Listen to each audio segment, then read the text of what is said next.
President Muhammadu Buhari and the APC say there won't be up to 6 months delay in the appointment of or nomination of ministers of the formation of the cabinet. But when the president returned from London, he was asked about the formation of the cabinet, and he did say that he won't tell yet, but he has it close to his chest. There is a lot of expectation on the Buhari government based on the promises they made at the polls, and in assessing the first-term performance, it put even more pressure on them to deliver. The relationship between the executive and the legislature has been very frosty in the past 4 years. Will it be the same in the coming 4 years? Let's get talking, everyone.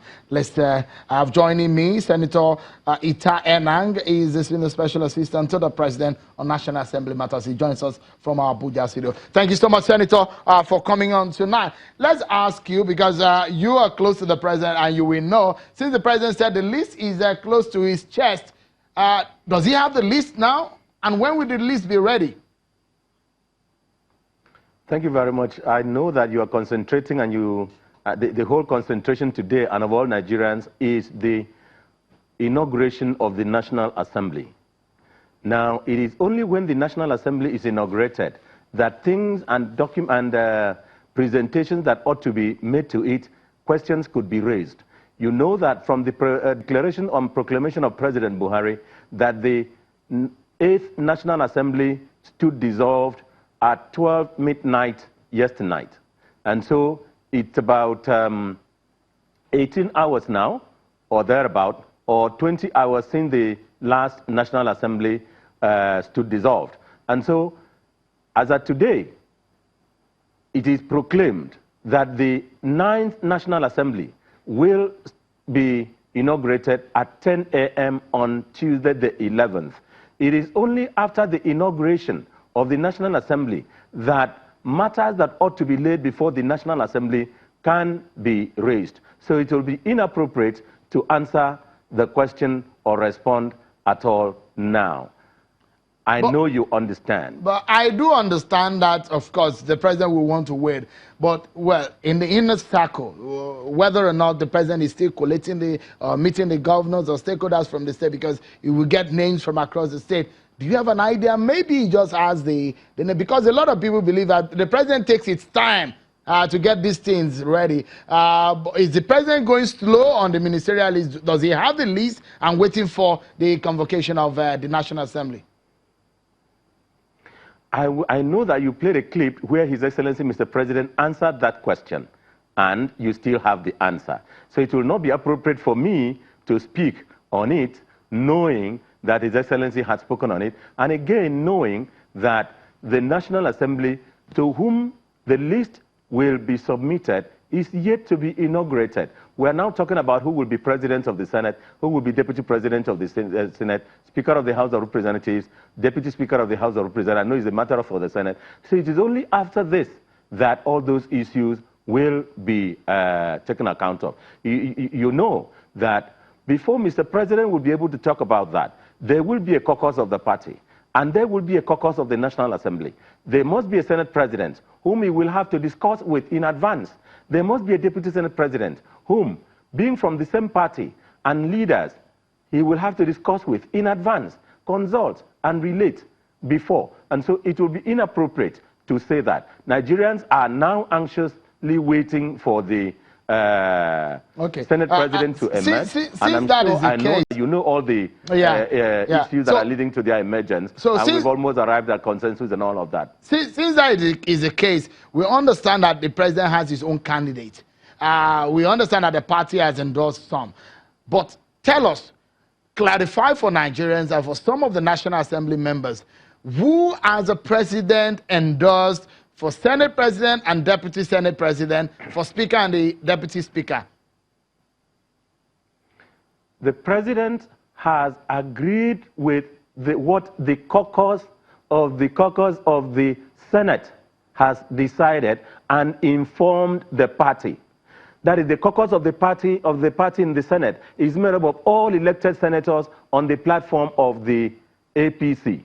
They decided on Ahmad Lawan, presented him to the party, and the party presented them, Senator Ahmad Lawan, to the president, and the president agreed with the position taken by this party and the senators-elect. And the senators-elect also of APC also went across party lines and lobbied the members of the PDP. And they have agreed. As of today, they have about 86, 87% of the members agreeing on Ahmad Lawan, Senator Dr. Ahmad Lawan, the most ranking and the serving and the immediate past. That is, his tenure finished about 20 hours ago, Senate leader, and as Senate President, and also endorsed of Senator Ovie Omo Agege from Delta State of the South for Deputy President of the Senate. These are all done by the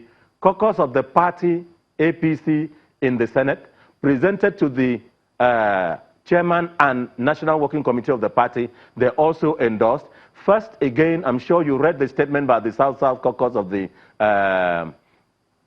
APC, adopting Senator Omo Agege as the sole candidate for position of the Deputy Senate President, since the party has zoned Senate President to the northeast and given to Ahmad Lawan, and zoned Deputy Senate President to the south. The south, and all the senators have chosen Senator Ovie Omo Agege. And the party also zoned the speakership to the southwest, and the southwest caucus and the entire caucus of the APC chose Femi Gbajabiamila. And the party zoned, in the spirit of taking every zone along, also zoned Deputy Speaker to the North Central, and that is taken by Right Honorable Wase. So that's where the party is. And the president has agreed with what the party has done, and they have become the person that the party and the caucuses are supporting. All I want to assure Nigeria it's intriguing, actually, that we're going to have a very before I allow you go, Senator, before I allow you go, let me quickly ask, there's been a lot of criticism against the president because there are talks that this National Assembly, 8th National Assembly that is perhaps the best in the history of Nigeria's 4th Republic from 1999 to date. But the president also rejected several bills which a lot of some of the lawmakers have criticized that it was a disservice to that National Assembly. The job and the duty of Mr. President or the governor of a state is not to assent to bills. The job and the duty is to consider bills and assent to the ones that meet the national interest and in accord with the Constitution. You remember the president swore to protect the Constitution, and the members and the senators swore to protect and defend the Constitution. If at any time the members and the senators at the National Assembly or the state executive passes a bill which infringes on the provisions of the Constitution, then the president has a duty not to sign, not to assent to it. Don't forget, if the president inadvertently assents to a bill which breaches the provisions of the Constitution or which is outside his own powers, he will be accused of breaching the Constitution, and the courts are there to set it aside. So why does the president assent to a bill which he knows that the court will set aside because it is outside his powers? Take, for instance, there is this the one that we normally refer to as the appropriation for Ajaokuta. When the members said, look, we want to take $1 billion to fund Ajaokuta, Mr. President said, look, I have placed before you the supplementary appropriation bill.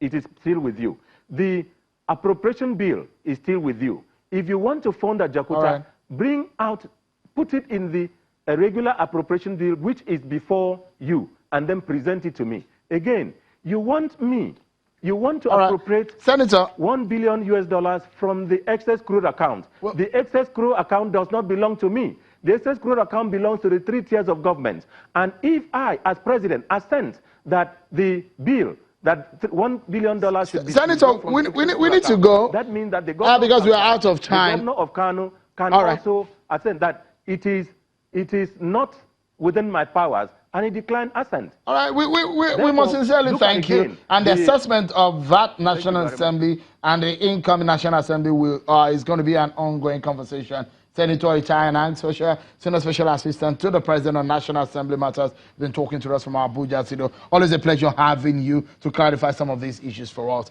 But that's our show for tonight, everyone. Wherever you may be watching, we served you with this edition of the show for this week. I'm Sean Wakimbale. Enjoy the rest of your evening.